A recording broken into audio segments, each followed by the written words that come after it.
gonna be like shared. So hello everyone, thanks for coming to Solarpunk City to this new episode.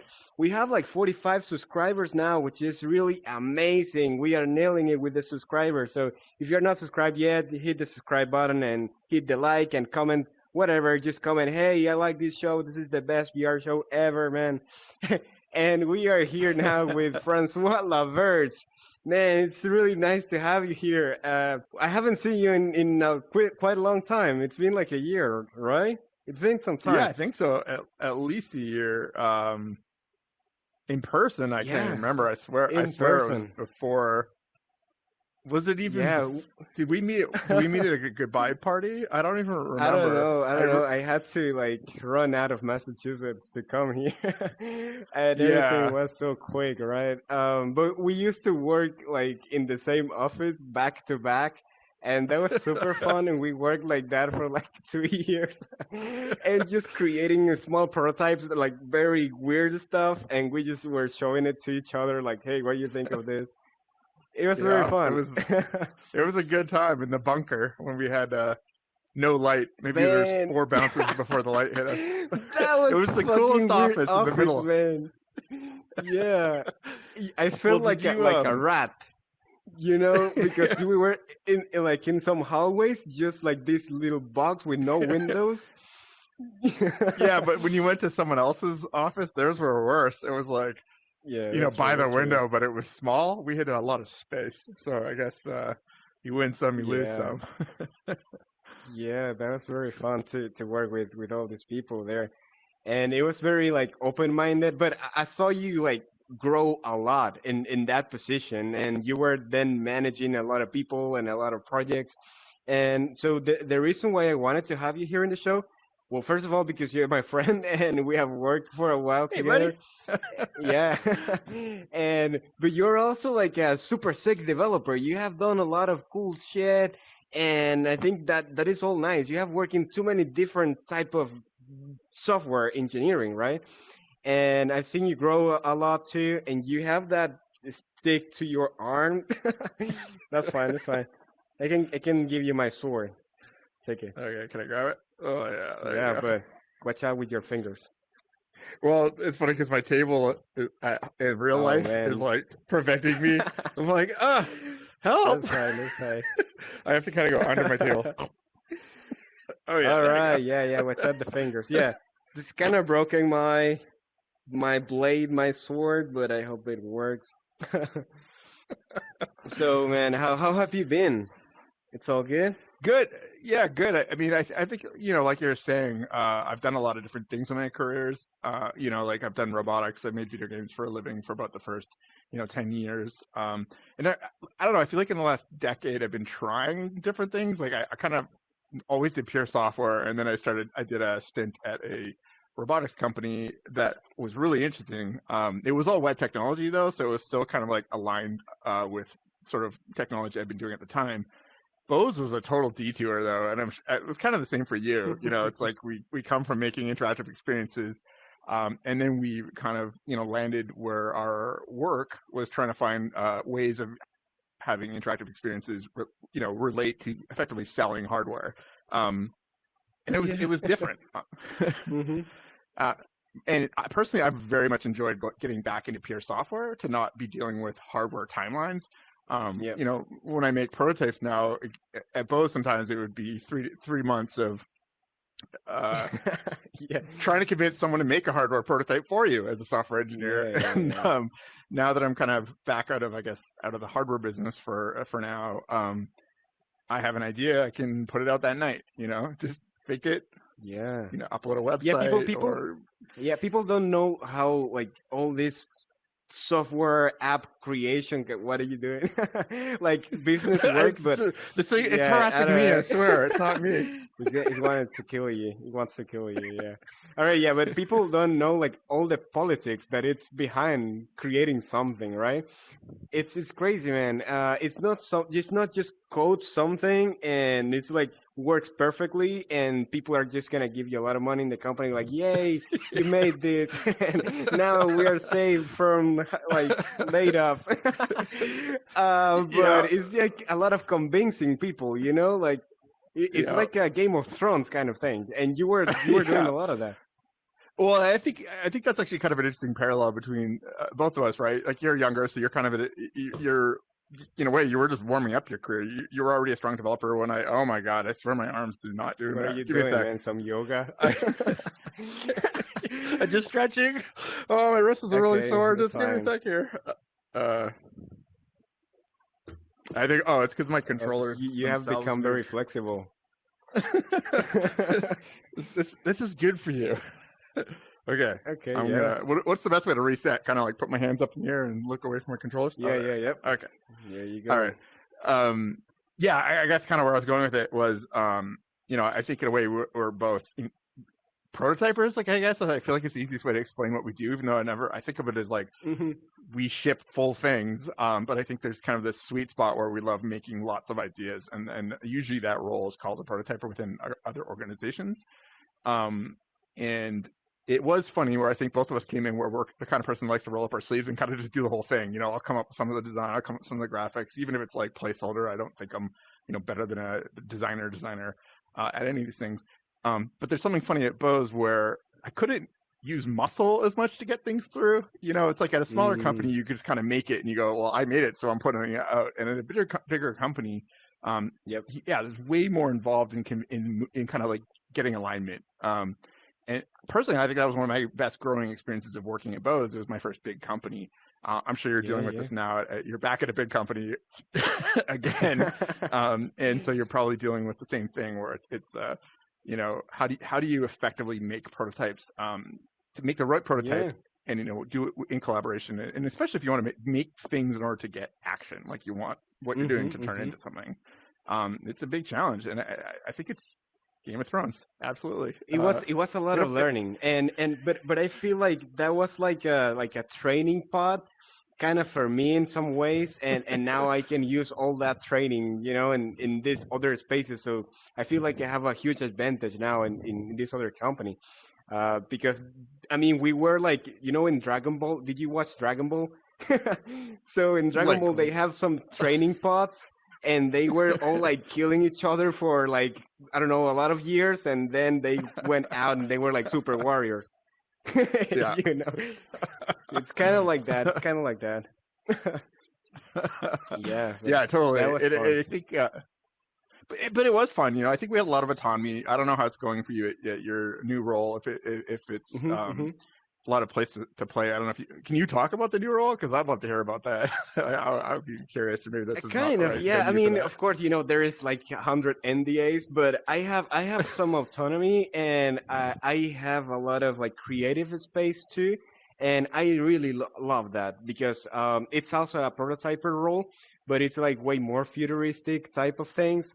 So I can and I like the feeling that I'm creating future. I don't have this feeling that I had before, that I was just trying to catch up with other company or trying to sell a product. It's just try Yeah. to define how the people is going to be acting in the future, and that is super Yeah. exciting to me. And that's what I was Yeah. kind of trying to do at Bose, but sometimes it works, sometimes it doesn't. But Well, I think the mean, thing with it's nice. Bose is we were trying to make Bose become more of a software company, and obviously Mm-hmm. Facebook's already a software company, so they already have a VR headset. So Right. I think at Bose a lot of times we were like, we should create a whole new product line, a new hardware line with like Yeah. this futuristic software and stuff like that. So I think you've got more, You were the I don't know, some of the crazier bigger. man. You were putting some crazy ideas into those. Like you like what if we attach like a gun to the headset? Oh yeah, I know. I wish I could talk about some of them because it was so fun. Yeah, All that's the things we did. Absolutely. that's fine. But Yeah. you have So done other my things in the past. Yeah, I think you have done really cool things in the past. Like, I think you told me you work a lot with robotics to create like companion robots for people that are alone. And I feel like there is a lot of people that It's are not alone. sex. It's not a sex thing. Okay, Yeah, I yeah. mean, basically, there was a robot. It I was kind of mean, like everything could be used for sex, I right? know. It's like it's for loneliness. Yeah, no. That particular company, Jibo, was Hmm. an offshoot from some MIT professor that sort of studies how to use robots to teach kids.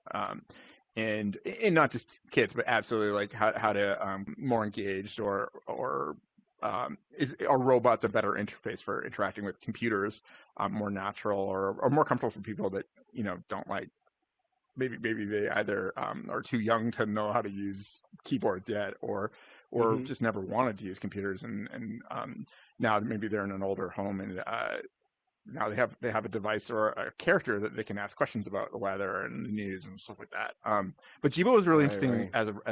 as a product because I'm a web developer and I'm if you know web developers, we just want to put web technology into everything. It's like your fridge should run on JavaScript. Your your car's Hmm. Hmm. console should be JavaScript. So we're always trying to um, make the web technology run everywhere. And obviously, like most Hmm. hardware platforms, kind of have this.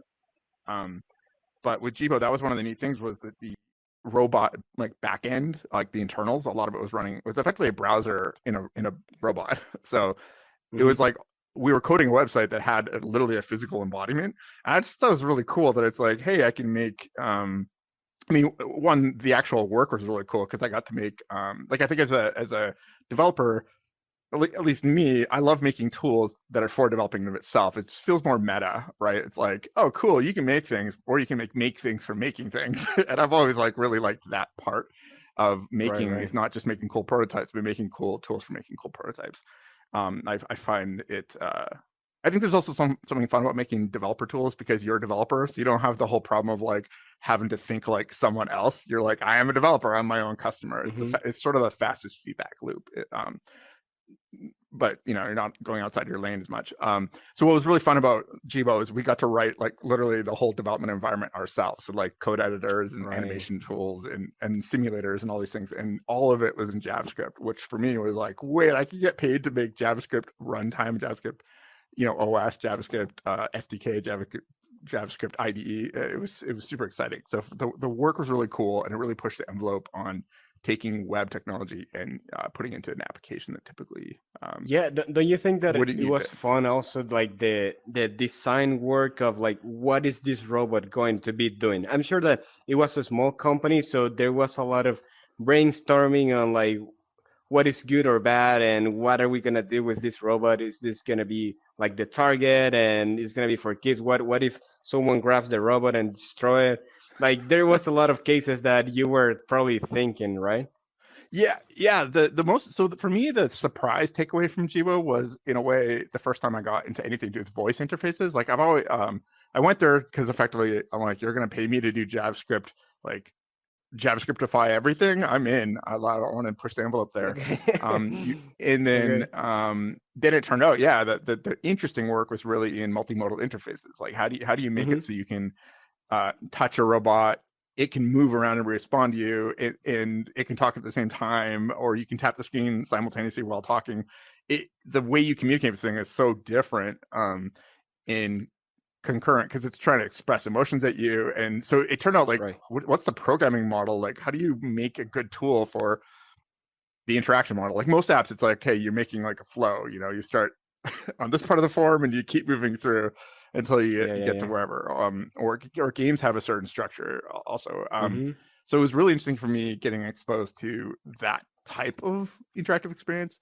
Um, and really starting to see why I didn't like voice interfaces was still why I didn't like Yeah. voice interfaces at the end. Like I just think it's Yeah. not as precise as you grabbing things with your hands like you do in VR. Right, right, right. But I guess on a simple level, I learned it really got in my head to start thinking about the limits of AI in voice interfaces. So I think and this ended up being very useful at Bose because we spent a lot of time thinking about voice interfaces and audio Yeah. as the interface effectively. Even if you weren't Ha- talking, we did a lot of exploration on our devices yeah, sending yeah. audio to us, which doesn't mean voices. It could be Hmm. so Hmm. it could be sounds that hint things about your environment. I guess again it's hard to get into anything, Yeah. but Have you it ever used related, it turned out. Replica? Have you ever I used haven't actually. Replica? But you No. know what it is. Is it a one of the like a chatbot kind of thing? Yeah, yeah, it's a chat box, but it became super popular because some guy actually married his replica. You Oh. know, and yeah, it's kind of weird. So for those who don't know what the replica is this app. You can get it in the App Store or Play Store, and I'm doing some crazy things with your arms. All right, that's why I I was have putting my fun with the controllers arms. on my bed because every time they're in front of me, Okay. they seem to trigger something. All right, so you get this app and it's a chat box, so it feels like you are talking to someone, but you're not, and you are sending messages to this robot or person, and it's sending you messages back like it's a real person. So you can set like what type of interactions you want. You can set like I want you to be my girlfriend, I want you to be my wife, I want you to be just my friend, I want you to be my mom. So that's the way this robot is going to talk to you, and this robot or this agent is going to be learning from you, and it has a diary. So you're talking and you're telling, hey, I went to my soccer match today, and you can see all the memories and entries in this database, and you can delete things from their memory. So if you said something that it was nasty, you can just delete that part. So it's kind of funny. Imagine you say that to your wife, something really bad, and you can just delete that memory. So yeah, That's that's how really it interesting. works. I mean, it's Yeah, and interesting for people to be yeah, exploring those kind of interfaces, right? yeah. Yeah, no, that's really cool. I mean, so this like I was just was like, this technology's not there. Like that's just was my attitude at the time. And it's been 6 years since I really even Mm-hmm. started, 7 years, when I started to have to deal with voice interfaces, and I still don't. We're Right. still not there. I think what's really improved since in that time frame is voice speech transcription is like insanely good now. Back then it was like Yeah, Google was yeah, already yeah. starting to have good results, but now it's like if you use an Android phone and you have the local speech recognition, it sounds like it almost feels like you're spitting words onto the screen. It's so accurate and Yeah, so it's fast. crazy. There's something there that we're not even tapping into, I guarantee you. But I've really recently personally become really interested in AI, in particular the work coming out of OpenAI. But these text to image generators are blowing my mind. I don't know if you've been tracking Oh yeah, Dolly yeah, yeah. Have you 2 been or using Image it? Gen. Yeah, Yeah, I have mean, you I've been been using using a them? lot. Yeah, well, it turns out so an interesting. The more interesting ones right now, in my opinion, there's obviously like Dolly 2 has had a lot of hype Mm-hmm. on. I use Twitter way too much. It's just everywhere. Dolly 2 is everywhere on Twitter, but so is Mid Journey. And Mid Journey has like a totally different art style, kind of the way it comes out. It's made by a smaller company. The interesting, or it's not, I would say not as known of a company as OpenAI, the company behind Midjourney. It turns out the guy behind Midjourney is the guy, one of the main people behind Leap Motion. So me and you use Leap Motion Oh, controllers a ton. So yeah. I can't remember if it's the CEO or CTO of Leap Motion, one of the early founders, but um, yeah, he started it. So I don't know what made him transition to kind of, I don't know, let's call it computer vision based products into Mm-hmm. well, I guess computer vision products have machine learning. That's how I got Yeah. interested in the Some kind domain. of generative art. It's really cool. I've Yeah, seen that it's going to be used more in editing, for example, because maybe you can get maybe some better transition or like a better composition in your work, right? And it's going to be maybe facilitating or making easier all your workflow. If you are, for example, a video editor. So for example, for this show, I have to do a lot of manual cutting and a lot of shit. And yeah. what I enjoy the most is just the conversations. So right now I don't have a crew, so it's just me, and I have to do all that. But I like the result, and it's really fun to do it. But of course, if I have a tool like that that can make even better compositions for me, that would be nice, and that is all gonna be probably coming soon, I guess. Well, Yeah. it's interesting, yeah, because like if we were just to like do a quick sample of cool innovation, so we both know about Descript because Right. Descript, yeah, Descript. So I don't which one was it? Was it Descript? Detour. So we became aware of the Descript product because we both purchased a product called Detour from the founders, which they I think helped them fund Descript. I might be wrong there, but it was at the same time as they transitioned to starting Descript.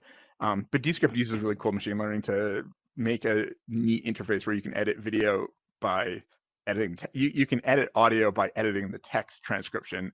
and then you don't have to learn anything about Nice. waveforms or Yeah, yeah. blending it down or whatever. You can just say, hey, select all the ums and ahs and delete them, and you do Right. that, and it'll delete them from the transcript, and it'll just get rid of the audio that was related to the transcript of you saying but in their newer products, because you talk in sync with video, you can also you can literally like copy a part of the conversation in one part of your transcript when it first transcribes it, and you can just kind of paste it somewhere else if it like tells a better story, and it'll just take the video along with it. So I don't know. It's like that's just one example of a really neat interface. But the AI is really it's really turning out to be interesting how you make an easy to use AI or UI to Yeah. surface the AI. You know, Like you were saying. yeah, you know, Go ahead. what I think is gonna be really cool when, but probably there are some tools that exist, but I haven't seen them. For like, we can create these visual compositions with like Dolly, but something like audio. Imagine that you can just create a song with some descriptions, like I like the, I don't know, Caribbean with some guitars and something like that, and you get a new song, and that's something that you can just publish in Spotify. Maybe it's kind of cool. So Yeah, yeah, and I think it could there's work people nice. exploring with the I think the diffusion style technique is turning Hmm. out. There are projects that are doing something similar with audio, and I've definitely heard some really neat results lately with music. Where yeah, if you could just describe it, like you're just like I don't know EDM Hmm. 2010 style with the crescendo, and I want it to be Right, all water right. samples only water samples, and Okay. it'll just come out with like a boop, boop, boop, boop, boop, boop, and it's just like water sounds That's and pops and funny. high pitch and splashes. It'll just do it. So yeah, there's so much cool innovation in it. Like one of the funnier ones I saw recently was because you can have AI fill in videos, so you can take like there's AI for taking a low frame rate video. Like say if my hand's moving like literally one Hmm, to hmm, like I don't know, hmm. say 3 frames a second. Like how stop motion is made, people make a pose and they maybe move objects a little bit, Yeah, and yeah, yeah. you speed it up later effectively. There was a claymation person who just like tested out doing stop motion using AI. And what they did was some really trippy stuff where they'd use AI that automatically creates frames between it. And so they could do something funny like she took a picture of herself like on the floor, then on the floor again, then on the floor again, and only took 3 pictures. And then she was able to just create a video and it just makes it look like she's just sliding like a worm across the floor, but perfectly smoothly because the AI can fill it in. Or she has one where she puts her hat on and she turns it once, turns it twice, around her head, and then she Hmm, hmm. just has the AI make it perfectly spin around, like cartoony. Like you can create these like little neat, amazing things that would take a special effects team in the past. I think YouTube videos, TikTok videos are going to get crazy because you can, and I think people will go, oh, that looks hacky, whatever. But the new generation will just the techniques that seem quirky are actually going to Yeah, look novel, and we're going to be like, wow, what? It's like the guy who every time he takes out a coin in his pocket, he just flips it and it goes perfectly that's lands in his crazy, man. wallet, like, and it's just automatic. And all he did was go like Yeah, that, and then hold his coin here, and then put it there, and now he just goes blink, and now it's perfectly in his wallet, like that. yeah.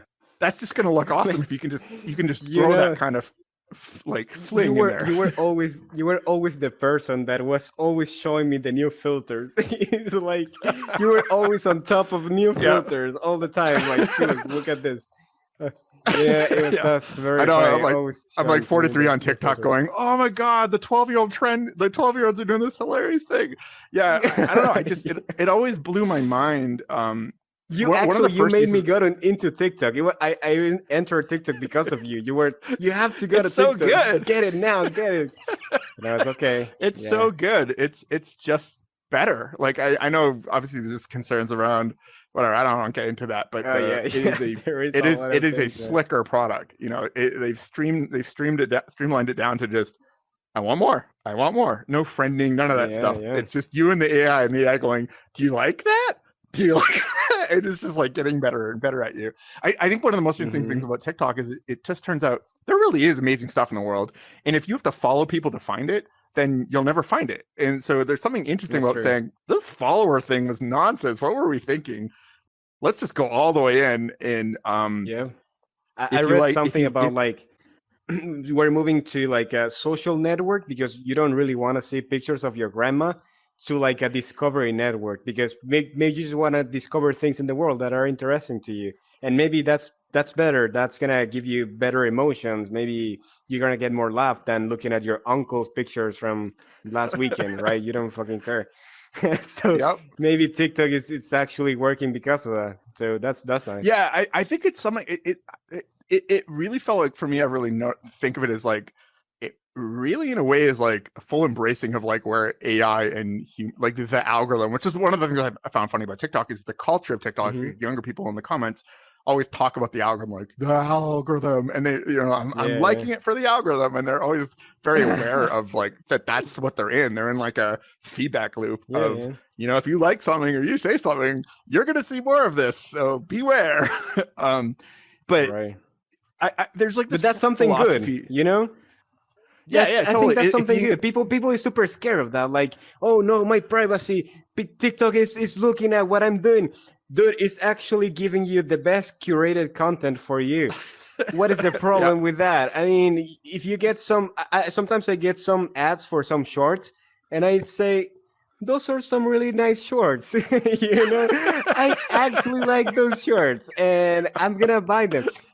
They are doing their job, so I don't see what's the problem when Well, I'm it's like when liking you and used to go I'm to the getting movies, good right? things. Like I loved the trailers. The trailers of the movie were practically as good as the movies. You, Yeah, you yeah, go there yeah, and you're like, I'm here to watch Jurassic Park, and then it would be like, you know, Terminator 2 is coming out. Oh my god, freaking out! This is amazing. And it was like yeah. Exactly, you'd see a exactly. trailer for something, and that was in of itself a reveal because it was only shown at this other hot movie.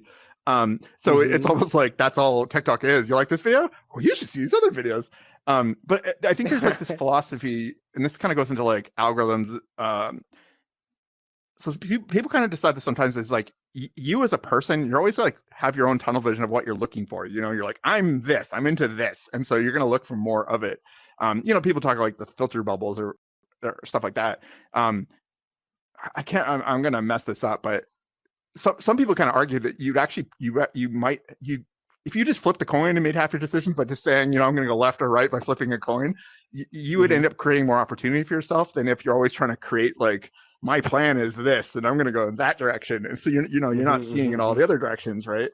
And TikTok's interesting in a way because you're kind of like that's what the AI is doing. It's saying here's random stuff, and because everyone's basically saying I'll take whatever you send me, because all you have to do on TikTok is say nah, no thanks, and you flick away. So the annoyance factor Hmm. for being Hmm. tested is super low. So you're effectively just doing a hot or not for what you like for the whole internet over and Yep. over again. So everyone on TikTok um, is just going Yeah, nope, that's yes, true. nope, nope. Which is what It's that's like what all other global social networks. Tinder.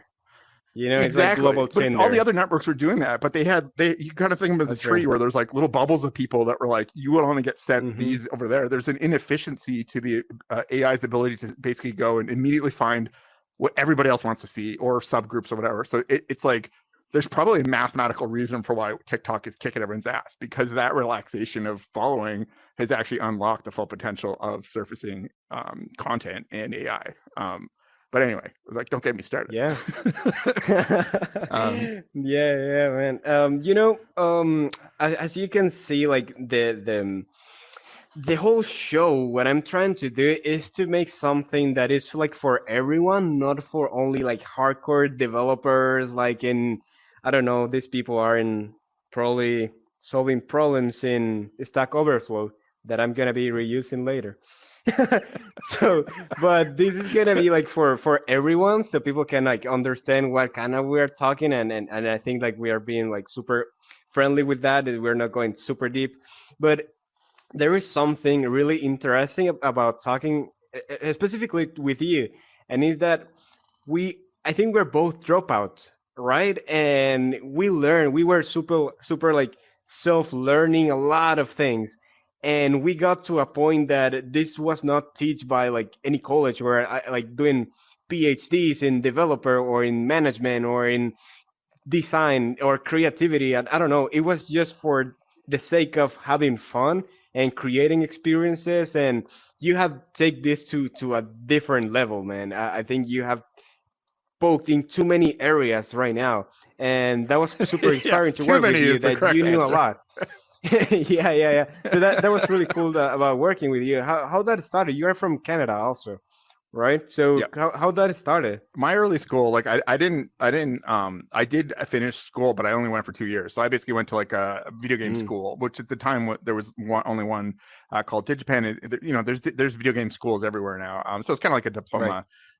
So I look back and sometimes I wish I had gone and gotten some more theoretical backing, especially with like ML and mathematics. I'm very fascinated with the deeper low level stuff. But yeah, Hmm. I basically just when I was younger, I was more of like creative, so I didn't really program. I used computers to like I used some of the first photo editing programs, and literally at this point it was black and white, and there wasn't even like there was 16 colors, and it was like using dithering in order to create a range of colors.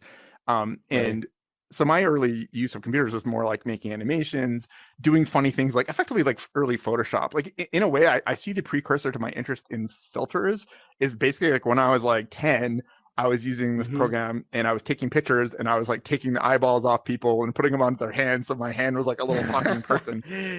That's And funny. I thought that was so cool. I was like, whoa, I can just like, I could just have little like Yeah. eyes here. And the funny Yeah. thing is, I would take people and I would like my brother and I take a picture of him and I'd go like, haha, your eyes are your mouth and your mouth is your eyes, and I'd just be messing with it and I'd be Right. like, here you go. And at the time that was like super novel, right? Because that was super novel as a digital person. Like the more I get Hmm. older, the more I reflect on like all you're talking about is doing collages. Like there's no difference between me doing that and what other kids were doing because their computers were like so new when I was younger. Um, that the other kids were just cutting out magazines, gluing eyes to hands, and Right. Right. that's the analog version of it. And in a way, Hmm. maybe I missed Hmm. out. That was actually a more fun way of doing it, is using the physical version. But for me, I think that was what I was learning was just wow, you could like literally be doing all this like creating of universes in pixels on a screen. Like I did, everyone around me was like, "Why are you staring at these like black and white crappy little boxes?" And I was just like, "But you guys, it's like a world you can go into and you can change it around and it doesn't exist. Like, how is that not the coolest thing you've ever seen?" So Right. yeah, I just had habits like playing with HyperCard, which is known to be like a very early precursor to the web, where you can make like Hmm. these little interactive UIs that could kind of interlink. Um, there was a lot of coding involved, but I didn't end up coding. What I did is I just linked a ton of cards together to effectively create choose your own adventure type things. And that was sort of what started to ratchet up into programming was like, wait, how do I like decide That's which way cool. to go based on pressing a button and some stuff like that. But I ultimately Yeah. didn't But I program like really that. until Yeah, it go ahead. wasn't not for the sake of learning how to program. It was just for you to have fun. And I think like that is where we're going with technology because right now people think about technology like I'm going to learn how to program because that's going to give me a better job. When it could be also used as a creativity medium like playing an instrument. Not everyone that starts playing an instrument is because they want to be a rock star. Maybe they just want to have fun.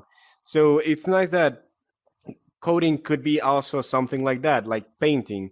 Like it's just some tools that are going to be allowing you to create stuff, whatever it is, because you're having fun. And the same happened with me. No one in my family is a coder. Actually, people barely knows how to use a computer in my family. So for me, it was like I wasn't like introduced to computers or having like a lot of courses since I was a little kid. I was just led to be creative a lot.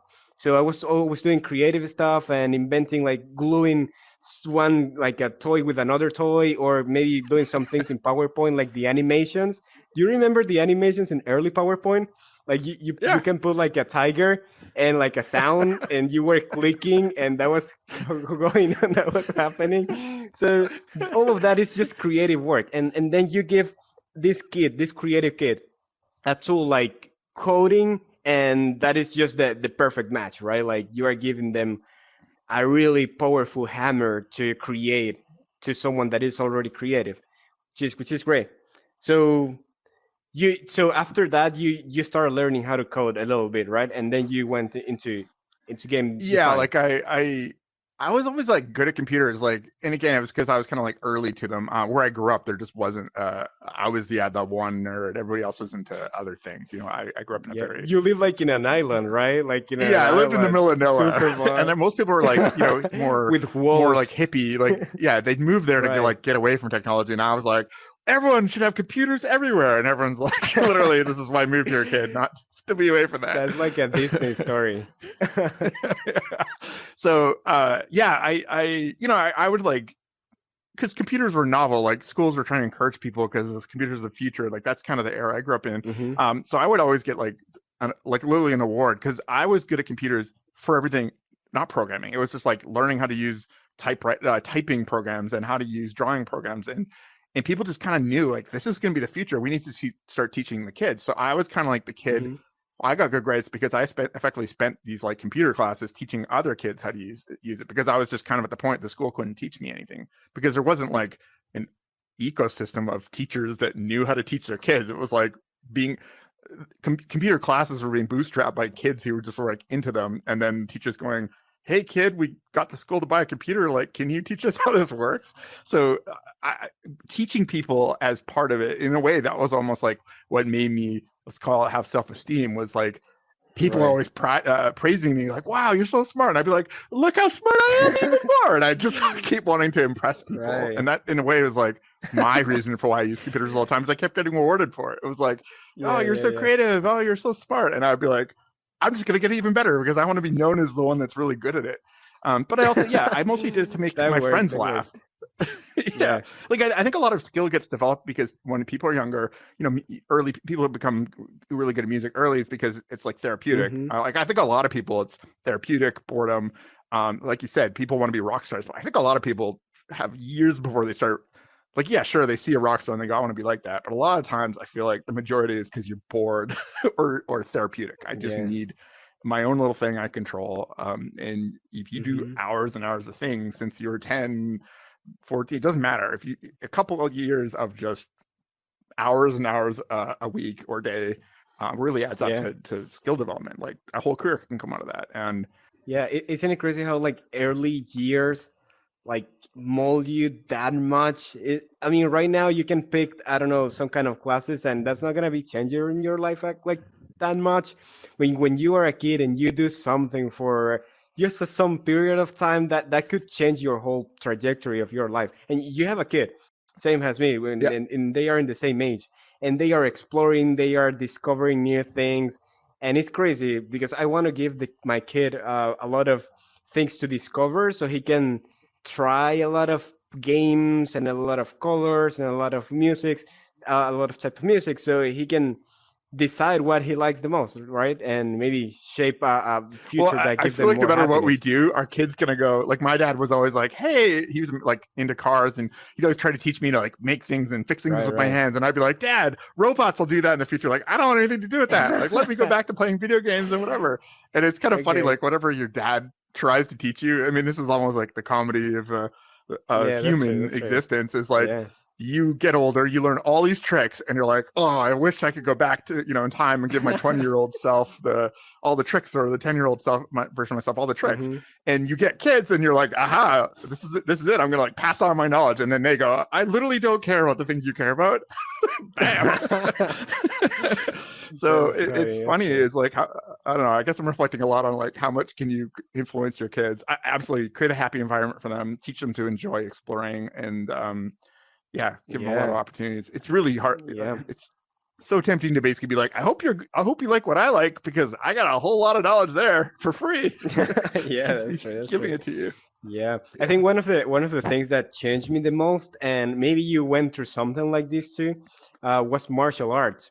When I started doing martial arts, I'm not like super tall and I'm not like super big, and martial arts gave me a lot of confidence in myself, but like a lot. I felt like invincible, like no one can beat me in the street. I was like, who's gonna fight me? Who's gonna fight me now? So I was like the little guy who was like always like super witty, like no one can talk me back because I know I can kick your ass.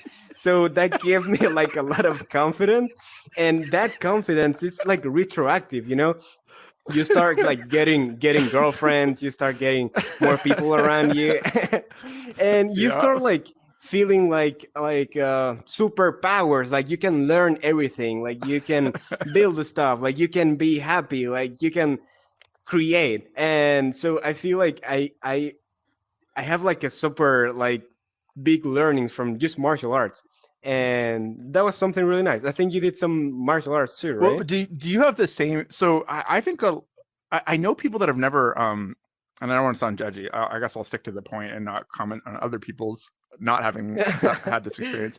But I've always had this kind of personality where I get obsessed with things and I really try to get really good at it. So like when I was really young, I wanted to Mhm. finish all the video games. Like literally, I wanted to get as many video games Finish hands on all the them, and I video wanted to games. beat them. Like literally, I had a book. It was like I Okay, had finished 200 games, and most kids, it's like I've never that's beat a game crazy, before, and man. I'd be like, I finished 200. I finished 5 this weekend, and I would just obsessively get not just finish them, and then it'd be like anyone else play the game. I had to be the best, and like the racing Okay. games, I wanted to be the fastest, the highest scores. The fighting games, I wanted to win them all. And then, I had the sort of same thing with basketball. I was really obsessed with basketball when I was younger. Hmm. I Hmm. just like one time saw the Globetrotters are like this kind of funny, gimmicky basketball team. They don't play real basketball. They like play trick basketball. And when I saw them do all these tricks, spinning the ball and like putting the ball through their legs and shooting without looking, I was like, that is the coolest thing I've ever seen. They could take a little ball and throw it on a little hoop. Like Hmm. that Hmm. blows my mind. And so this is kind of a funny example of like what triggered me getting really into basketball. But then the same thing with skateboarding. There's like a 3-year period where I skateboarded like obsessively, like all the time. I'd make my Right. own ramps. I'd do 3 or 4 hours a day. I would systematically like make a list of tricks I wanted to learn. And I Okay. so I always had that kind of personality of like being You're very obsessed into with a craft lists, of something. right? Like Yeah. doing Well, no, lists. that was just structure because Okay. because what Yeah. happens Yeah. if you at least for me sometimes it's if you want to get more done if you want to learn Yeah. faster if you just kind of randomly it's like you can't remember if you're wasting time learning the same thing again. So sometimes Right. for Right. me it would Right. just be a lot of times it wasn't a list planning forward, it was a list of what I'd done so that I'd kind of go, Hmm. oh, wait a Hmm. minute, I've done this before. Because I'm not a good planner. It's more of like a track to remember better. um Hmm. but I had the same thing, yeah, with martial arts. Um, though maybe I had a little bit less of it because I already kind of got that experience you had. I think more was for basketball for me. So like when I was All younger, I right. became very good at basketball. I became very fit. Like I was confident because I was like, winning Hmm. games, Hmm. whatever. I think sports for me was definitely formative as Yeah. one of the things that fitness and confidence and competitiveness and team sports and stuff like that Hmm. Hmm. definitely had a huge influence on my personality to a fault sometimes, right? Like some people don't like the kind of sports, I like to win kind of mentality. It's too Hmm. aggressive or, Hmm. not everything's a sport, not everything's a competition. But I love it. Like I really love when someone agrees, hey, we're going to compete. It's the most exciting thing to It's me. game on. Yeah. Yeah. Yeah. Yeah, it's It like I feels will good. It gives destroy you you, like a rush. gentlemen. Yeah, yeah. It feels Exactly. like a rush of energy. Like, all right, I have an objective. I Yeah, can I just have an like objective. that's what I want to do. It's very focusing because it It's sends a very focusing. benchmark Yeah, where it's like, oh, I'm sorry, are you definitely. sitting around watching movies while you're like, I'm at home practicing right now. Like I would be really Yeah. competitive with somebody. I'd call them, what are you doing right now? Are you sleeping? Oh, well, I'm practicing, so I'll see you tomorrow. Yeah. Hey, But don't you yeah, think no, like all these things that you did, like skateboarding, martial arts, basketball, like all of this knowledge you have, even that is not technical, it just made you who you are, and some way or another you can bring that to your work, maybe on the competitiveness side, or like on the team building, and how you teach someone to something, or how you can just link things in your head. I think all of that is nice, and that is one of the things I have noticed when I work in this like high level tech environment, is that a lot of people are like the same. They are just built by like they went to school, and then went to high school, and then went to college, and they all did the postdoctorate, whatever, and they are all the same, and they don't have like any experience doing any sport or any type of like music instrument, or they don't have any hobbies or interests. And you seem like sometimes they are not that creative, they don't have like that much to offer on the just like creativeness side or design side or like color to the table to bring and say, hey, what if we we grab that pizza and we just flip it? That never is going to occur to them, but maybe that occurred to you because you did a lot of skateboarding and you were always flipping the board. I don't know, it's just an example, but I think that is why it's really nice to explore a lot of things, not just like focus on something super technical and deep. I think it's nice to explore and enjoy the life, right? Yeah, totally. And I think it's hard, right? And I think that's a challenge. I definitely reflect a lot right now, in particular, maybe having kids and having less time, is trying to be Hmm. more efficient with my time, right? Like I think Yeah. what I've like just reflecting on the last 8 years, I feel like as I went away from those and back into the market, was like, wow, I got soft on some of the skills for the things I want to do now that I have to go get a job somewhere else again. Um, it really made me realize, kind of looking back, it's like, maybe my detour into robotics and wearable hardware was like not the best for my goals, because I really am a software till I die person. Like I really Hmm. love software. And Yeah. if you keep changing what you're doing, like, I mean, being very specific, I mean, like, if your day job, like, if you keep switching to like, oh, now I work in, I don't know, energy energy company selling like automated Yeah. cars, and then you're like, now I make web apps, and then now you're like, I don't know, I make banking software.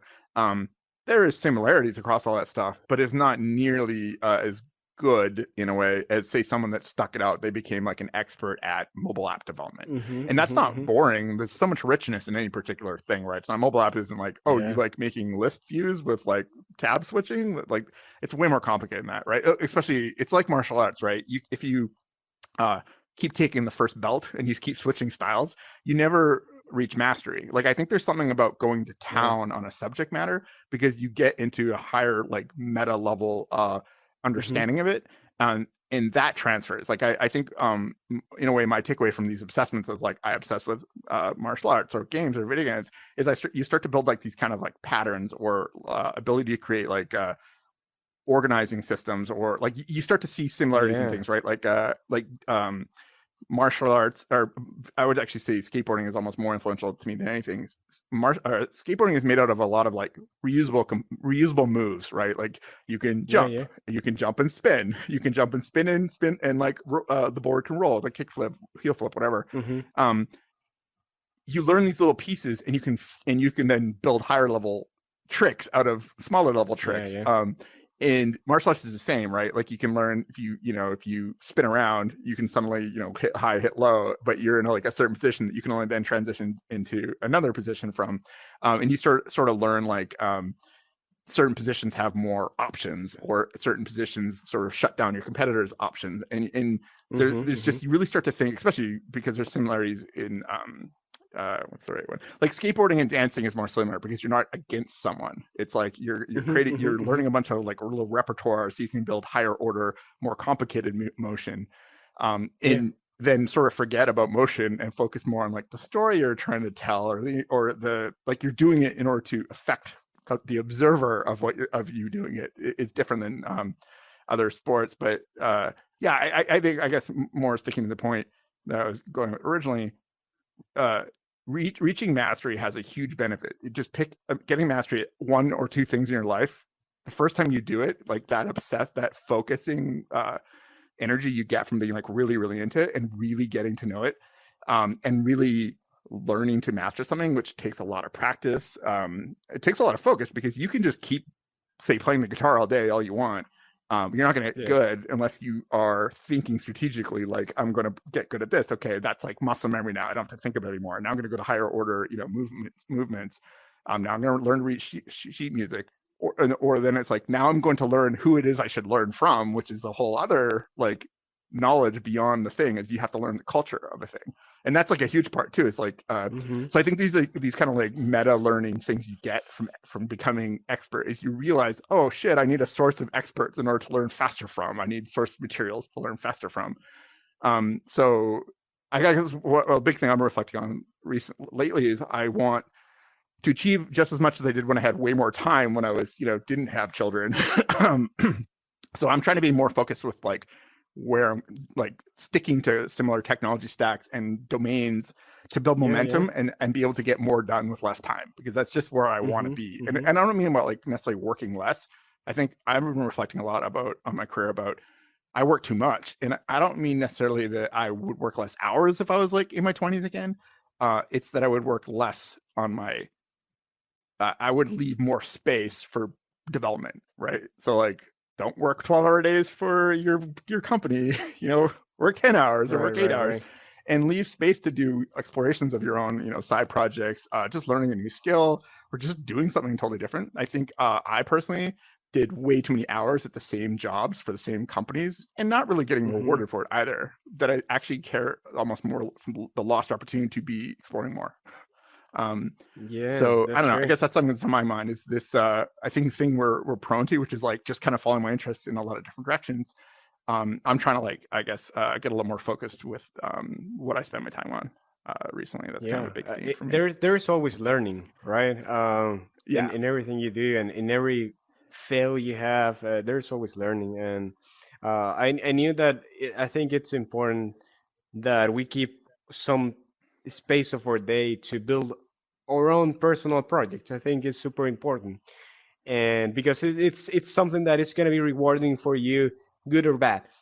And if it goes bad, you're gonna have the learning, and that's gonna be it. Like the game right release. Remember, like a couple of years ago, it I didn't like it. I didn't like the reason of why I made that game, and I learned that if I want to start something, I'm gonna have to have a good reason, not just like some extra cash, because that is not actually that fulfilling. But for example, this side project that I have here, I'm having a lot of fun, and it's nice to have these conversations with people, to talk about whatever about our experiences, to talk about how is it going in these big companies that we are working on, and the projects we're doing, because I feel like the people I want to bring here is the people that is shaping the future of the world too.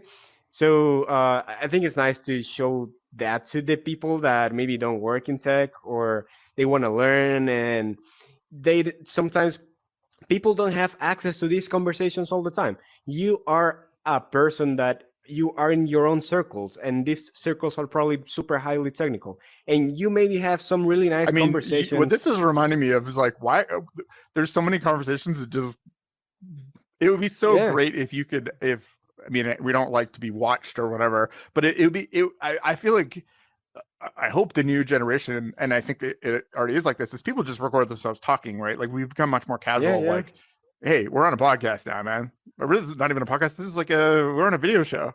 Thanks, yeah, thanks for yeah. my hosts for It's having both. me It's on. both. Yeah, and it's cool because yeah, you basically by doing this all the time, you're expressing, hey, I feel like these are my interests, and these are people that I've met that I think are interesting, which obviously promotes them. But I think it's just interesting listening to people talk, especially with remote. Is like I don't know personally, I don't get to sit around and just like listen to random conversation anymore. So I think there's something interesting about Yeah, uh, like being able to like listen in on what my friends were chatting with another friend about. Like that's kind of just yeah, yeah. cool. Like maybe we should like I feel like maybe VR, for instance, because of like you'll possibly be wearing basically a microphone and a tracking device. Um, Mm-hmm, mm-hmm. we'll be able to do this more. So I mean, you could just at any point we could be going for a walk and say, hey, like I wish I don't know, pick our friend Bob was here, but he's not. So let's just Yeah. send him a recording and he can Don't you listen in. think it's And super different to do it like this than if I would just send you a Zoom link, and it is gonna be weird. I don't know. Zoom links, I don't like them anymore after I've been doing it this like this. It just feels more real, right? And more immersive. Like you are actually in that side of the table. Even when you are on the other side of the United States, we're literally completely opposite in US right now. And we feel like we are super close, and it's a very different interaction, which is great. And that's one of the things that I like about this. Like I don't have to be sending a Zoom link. Sometimes for some guests, they don't have an Oculus headset, so I have other ones that I can just send to them. It's a little bit of logistics, but I think it's worthwhile, because it's worth doing, because these people, I think, like there is a lot of interesting people in the world, and everyone has their own experiences, and every head is a different world, right? So it's nice to explore and just talk, to see like what is going on, man. What are you working on? well, How is it it going? I really love, and we explored this somewhat at Bose, but just the realization that it's so nice being in an avatar because Yeah. You just don't have to. You can dress like anything, but even forgetting like if you're the type of person that wants to express themselves by playing with their person, like how they express their visual whatever, express what you want to look like. It's just not even have to worry about what you look like, as in like I could put an avatar that looks like No. myself on the day I comb my hair. That is already a breakthrough in social Yeah, friction reduction. yeah, yeah. So there's a lot of advantages to that, right? Like, I'm wearing shorts right now. It's awesome. I'm comfortable. I'm barefoot. This is great. Man, I mean, it's summer and it's been hot, and half of the videos I've recorded, half of the episode, I've been like pretty much naked. So it's not even that I'm using like a shirt, Yeah. like In that VR, was you're a like a thing. 4-piece suit. Yeah. With a top Yeah, hat. And in reality, that you're was like in a your underwear. that's true. Yeah, that was a thing in with the whole Corona thing. Like you have all the people wearing shirts and no pants. In VR, you can be literally naked, and no one's gonna know. Uh, so VR is cool. Yeah, no, I like it. Yeah, It's interesting because the product that I'm working on, for my day job, yeah. in a way, everyone is people that made VR in the past in video games for most of their career. So we're making a communication app as like a replacement for Zoom. It's interesting in our case because we're kind of going for more of like a Miro or like a zoomable interface where you um you can kind of have the benefits of like whiteboards where you can put up things that you're talking about, or but I think a big part of our thing, but you still have like video views so you can see what people are doing, but a big part of our app is replacing the video feeds with avatars instead, so that people Hmm. can decide what they look like, especially better. There's also a huge technical advantage if you're not like making an app then having to pay for video streams. Like it's kind of crazy to Hmm. make a communication app and effectively pay money to stream video around, and everybody hates the quality of the video feeds. You're just like sitting there Mm. like this blurry little box, and you're always having to worry about where the camera is so you don't look stupid, and you can't make proper eye contact. Like we're not making eye contact right now, but it feels Oh like no. we Yeah. have all social gestures like, hey, I'm looking. Like Yeah. even though our eyes aren't even properly tracked, which hopefully that's why I'm actually one of the most things I'm excited about the new VR headsets is eye tracking. Hmm. We explored this at Bose. Like I immediately, I don't know, 4 years ago when we first tried an eye tracking solution, it was like, whoa, this makes VR way cooler when you literally can like see me rolling my eyes and making Hmm. eye contact. Face the Yeah, avatars and it's face crazy, man. mapping and the Yeah. yeah. Now that I think Uh, about it, you were exploring some really crazy things that don't have anything to do with both. Oh yeah, But totally. I was you just like, know, I'm doing whatever I want. yeah, yeah. But I now do that I whatever think I about want. it, at that moment I was like, yeah, that makes sense. Now it's like Francois was just having fun and exploring what he wanted to do. Like fuck work. Well, but the funny thing is, like, I don't know. I guess I try to think of things that I mean, I know I did think there's a lot of stuff that I'm like, nope, that totally made sense. I feel like now people get why I was way too early, but I didn't care. I'm like, this is important to Yeah, be yeah, doing, yeah. or this is It important. is important. This is important for me to learn. Hmm. Absolutely. Like, there was a lot of stuff we tried to get Bose to be into that was not the right stuff to work on, and that's not Bose's fault that we we were trying to convince him to do it. I think there was Yeah, some learning. I don't know. I mean, I think both of us try to muscle our way into trying to get projects through the Bose sort of system yeah. that But that were was nice. heroic attempts. That's fine. I think that was our role, just to try to bring innovation in any form that it was. And we were not like super um, just focused on our ideas. We actually helped a lot of people also to build their ideas, and some of these ideas uh, saw the light, and the users actually grabbed them and took them, which is nice. So I think there was a lot of learning too, right? What? My Oh yeah, hand is totally. acting weird. I know your hand was suddenly just like froze. Yeah. Bleh. Sometimes There they should be can like do a lock go button so you can crazy. kind of like strike a pose. Um, yeah, Yeah. no, I think I really learn a lot of both. Like I think it was my first time working in research, and getting Hmm. paid to not the shipping software is a lot of work, and there's a different thing you Yep. learn, right? Like, and this is why not shipping software had downsides. The fact I wasn't Hmm. shipping day in and day out, production software is a Hmm. skill that I basically attributed by being at Bose too long. But then in exchange for that, I went way wider on interest and learning to validate ideas is like a different skill that usually you only get to do once every three. Like if you Yeah. do it, say you do a startup every 5 years, like you start your own company, you do like the exploration phase to find market fit, and then you Mm-hmm.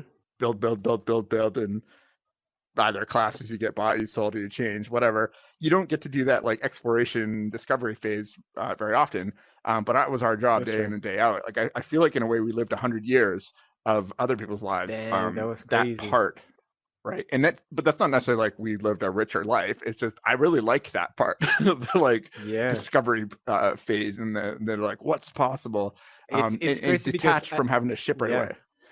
it's crazy because I think like it is now like with all these skills, it's something that you bring to a like an startup with like super early stages, and you can build a product like this super fast. And like I feel like I grabbed all these superpowers, and I came to now I'm also in research now at Meta, and no one was expected that I had all this knowledge and I can build prototypes like super quick, and not only quick but like very complete prototypes, and also like Well, but have a lot you of probably like have like do a you lot have a of lot things. of like tricks saved up too, right? So I think um Yeah, man, I feel what like a happens, magician sometimes. yeah, because It's just a everyone's lot of like, tricks under my sleeves. yeah, but but that's like the fastest like wittiness, like saying something clever at the right time.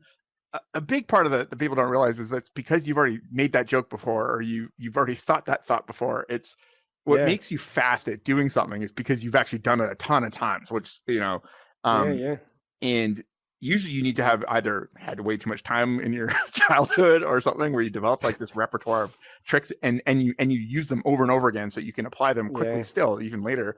But I think sometimes like the right job, like I think what happened at Bose, at least for me, there's so many ideas we didn't get to use because that's what happens in research. You just make them, and then tons of them just fall on the wayside. Even per project we actually explore, there's like usually 60 dead ideas to even, and usually you're busting them That's all out true, in man. That was crazy. We right. Like were like, there's like a that was crazy. yeah, That was like, let's we build 12 things in 1 week. It was like, let's do it. exactly. I mean, it's like hackathon. It's like a hackathon where we had to pace ourselves to be like Yeah. always going.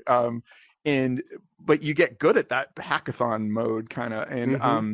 but what I noticed is like there's only so many techniques you can use in any particular medium.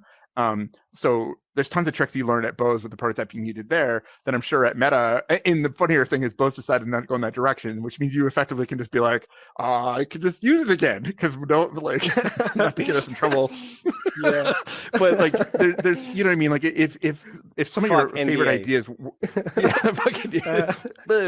But I think there's this is actually something I've noticed. A lot of really strong ideas come out of people leaving companies that didn't end up wanting their idea at all, and so you could just Right. kind of go, cool, well, I'm gonna go do it, and that's sort of just how it works. The like kind of industry, I don't know, de facto. Yeah, if the company's not interested in it, they're generally gonna be like, yeah, whatever, like we're not interested in it. Yeah, I don't care. You might get a anyway, I'm not saying Yeah. we took the Yeah, ideas that you this might is get more a on the jail, micro. but that doesn't matter. Yeah, yeah. No, I mean more in this case. I mean more on the micro level. But there is a lot of like Right. really cool ideas at Bose that if Mm-hmm. I had lived a million lives, I wish I could go and do a startup around. But Right, right. whatever. I'm pursuing different things in some of the ideas right now. So Yeah. are you working on uh other side projects right now, or are you mostly focused on work and this? Like you're not making like Well, games on the this side or anything? actually started. This actually started from another idea I had. But I had it like half cooked, and I wanted to have a video chat with a friend, but I didn't want it to do it over Zoom. So I just was like use my project, and that's why the name of the project is Juliet, because it was gonna be a different thing. So I just reuse it for this, and I started thinking like, hey, what if I have a podcast? And I just created a YouTube channel, and I mean, for being in tech, I have met a lot of really interesting people, and also going to hackathons, going to conferences, still working in tech. There is a lot of super interesting people, and I feel like I can grab them here and just have a quick chat and share that chat, and maybe some people are gonna enjoy it. So so I'm focused on this right now. Try to clean it, and it's a lot of work, but I'm trying to clean it and put a little more effort also in my other side project. And but yeah, my biggest project right now is my kid that just came back, so I have it with me, and I have a lot of time with him, which is great.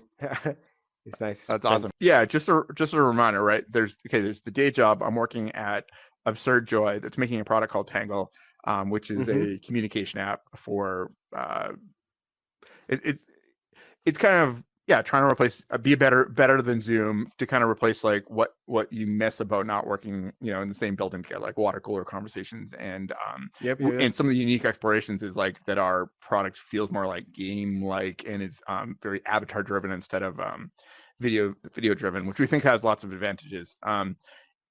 One of the cool things about Absurd Joy and the company is that they're built around a 4-day work week. So I really love my job. I get to work on cool stuff all day. Yeah, we're not revealing a lot of it yet, so I can't get into it too much. But but I'm building like web-based zoomable interface type tech that I'm really into. Multiplayer creative tools for the web is a really fun space for me.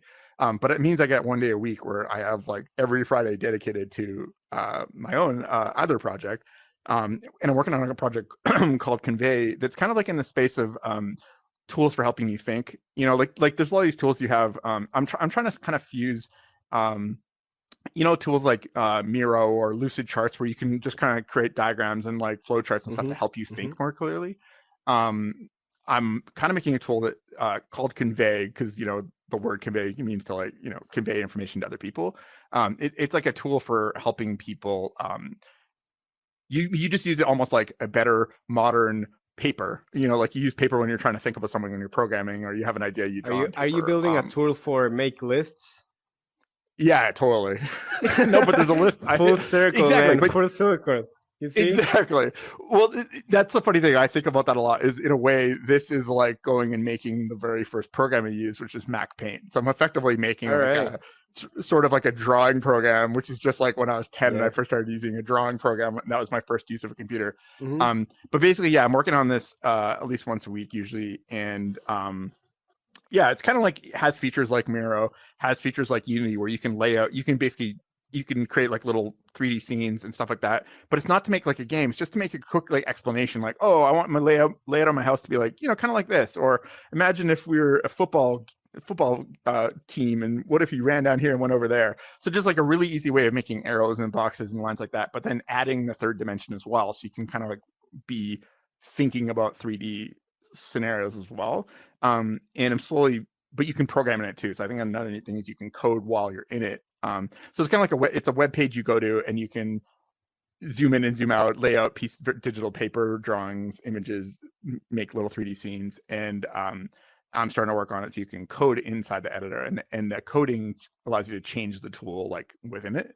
And it just kind of like, I'm really obsessed with the idea of what one of the neatest thing about the web is the ability to share an idea instantly. I think that specifically is what makes the web amazing. Is just, no matter what device you're on, I can give you this little magical link that's almost like a super, like, humans say, I like that. The act of being able to draw your attention to something is extremely powerful. So that's what I think is the cool about the web is I can send you a thing that's like, a link can turn into anything you want. It can be a movie, it can be an app, it can be a specialized thing for like I could send you an app that's sole job is for you to pick your pieces of your ingredients you want on a pizza that I'm going to make for you, right? Like I'm really interested in Right. this, Right. making it really easy to make these sort of like, they're not an app, they're like a moment of interactivity. Hmm. So it's just Hmm. like, hey, I could create this like quick little script for you to interact with, and my tool will help it do things like store the data you sent me back. It'll do all that. But I think like devil's in the details, and by showing it. So I actually I have like an account on Twitter, convey underscore it on Twitter. All right. But like, if I tweet We're about gonna it actually share on it. Twitter a Yeah. lot. Yeah. Yeah. Yeah, yeah. Awesome. Yeah. Yeah. Yeah. But I it's can better to leave the follow link my here. Everything. yeah. Okay. Yeah. Better thing to follow is my regular account, because I go into I constantly tweet about the like programming details I'm working on, or cool little demos and stuff like that. Hmm. But yeah, so that's like something I'm pretty excited about. Is I have this really great setup. I love my day job. My day job also is just 4-day work week. And the attitude of the companies, everyone is amazing. Like they really are like, no, we don't say it's a 4-day work week and then make you work 12-hour days. It's like we're a company Right. that wants to, that has very senior Yeah, people yeah. that know what they're doing, and we're going to deliver and also not work like crazy. Super cool company. That's good, man. I'm really glad to hear you like in a better like a better like good really moment More of excited. your Yeah. life with work. Yeah, yeah, yeah. It's nice to Yeah. hear No, you it's, like that and on a being creative, being able to create and do stuff. That's amazing. That's great. That's yeah. great. I think that's my one thing. There's something special about your a side project, at least for me, is the not is just only exactly what you want. Like I think as people, most of our lives is like you're doing something to make someone else happy, or you have responsibilities at home, you don't have enough time, and so everything's sort of like aligned with too many compromises, or just isn't. It has to be aligned with capitalism, like it has to be an effective use of your time, and there's like all these things.